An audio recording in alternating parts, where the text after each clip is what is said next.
অবৈধ গৰু সিন্ডিকেটক লৈ উত্তাল অভয়াপুৰী।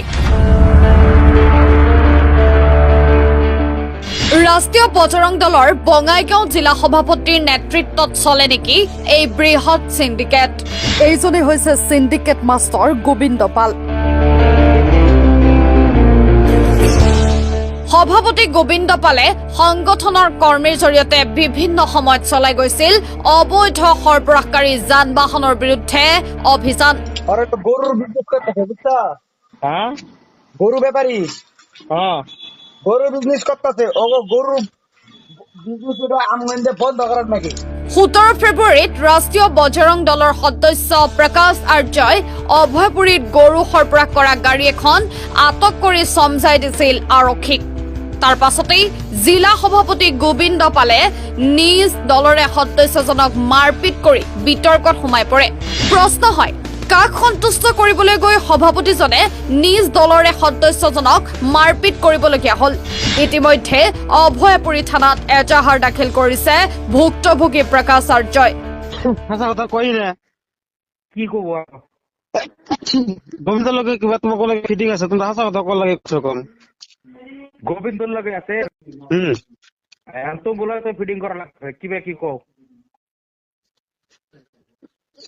নাঙ্গ কথা হয়েছে কি বজন করলে যে তোমার গোবিন্দর লগে চিনাকি আছে, হ্যাঁ তোমার লগে যে ফিটিং আছে হ্যাঁ ওই বছর তোমার কোয়া লাগবো নাঙ্গটা দেখলাম তো জানছো তাই না তো জানছি তথাপি তো তোমরা কম না আমার তো কল লাগিয়া মানা আছে এগুলা বস্তু তো এরকম না না লোক প্রকার করা পাব না গো।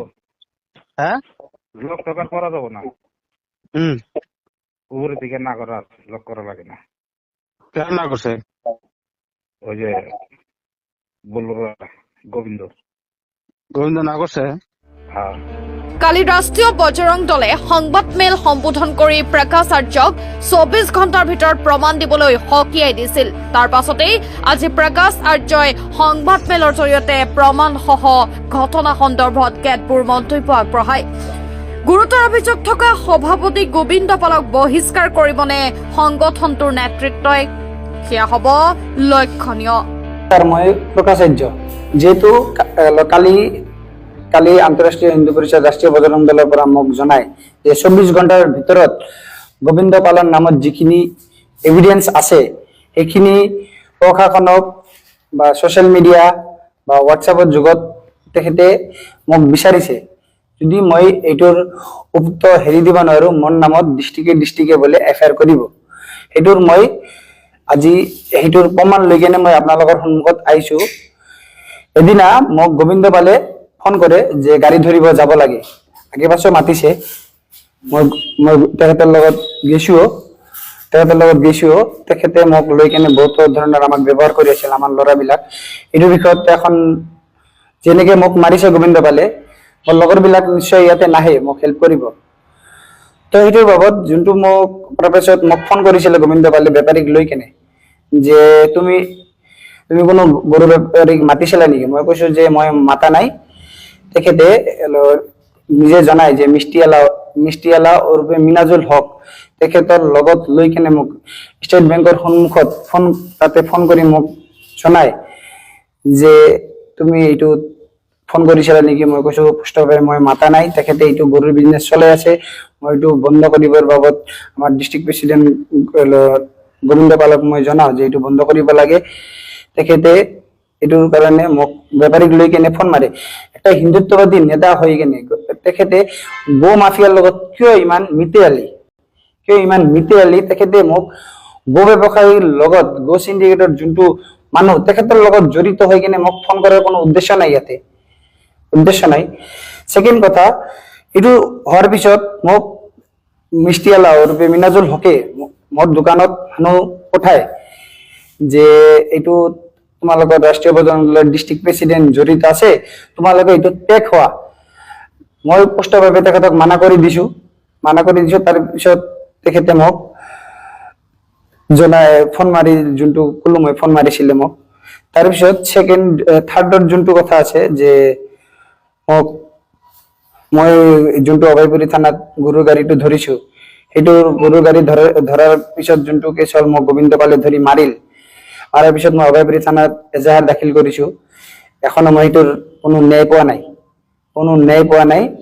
এইটোৰ মই কল ৰেকৰ্ডিং আপোনালোকক মই দি আছো যে মই গৰু বেপাৰীৰ লগত কি কথা হৈছে, কোন জড়িত আছে, কমপ্লিট কল ৰেকৰ্ডিং মই সোশ্যাল মিডিয়া মানে আমাৰ নিউজৰ জগতত মই দি আছো। যিহেতু মোক 24 ঘণ্টা টাইম বান্ধি দিছিল, মই টাইমৰ ভিতৰতে মই ৰেকৰ্ডিং খিনি দিলো। কি প্ৰমাণ আছে তোমাৰ?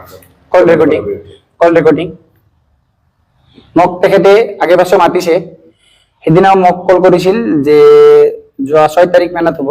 6 তাৰিখ মানত মোক ফোন কৰি কয় যে এটা গাড়ী ধৰিব যাব লাগে। তখন মই বাহিৰত থকাৰ বাবদ মই তেখেতক মানা কৰি দিওঁ। তুমি আন্তঃৰাষ্ট্ৰীয় হিন্দু পৰিষদৰ সদস্য হয় নেকি? মোক তো প্ৰথমতে মোক কৈছিল মই সদস্য বুলি। যেহেতু 2026 জানুৱাৰী মাহত আমাৰ প্ৰবীণ ভাই ডাঙৰীয়া আহিছিলে।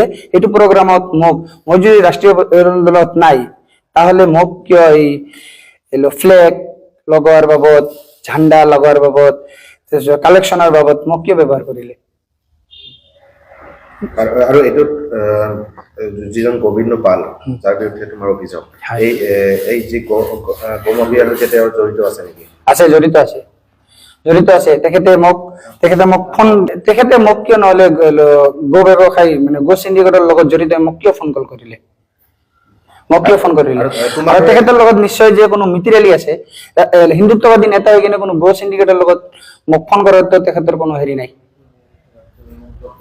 তোমাৰ দৰে যিসকল সদস্য আছে, সেই সদস্যসকলকো গোবিন্দ পালে এনেকৈ ব্যৱহাৰ কৰে? হয়, ব্যৱহাৰ কৰি আছে। তেখেতে হয়তো এখন ওচৰত আহিব নাহে, কিয় যেনেকে মোক মাৰিছে নিশ্চয় তেখেতকতো মাৰিব পাৰে। এখন মোৰ তাতে যিটো এভিডেন্স আছিল মই এইটো ৰাজহুৱা কৰিলো।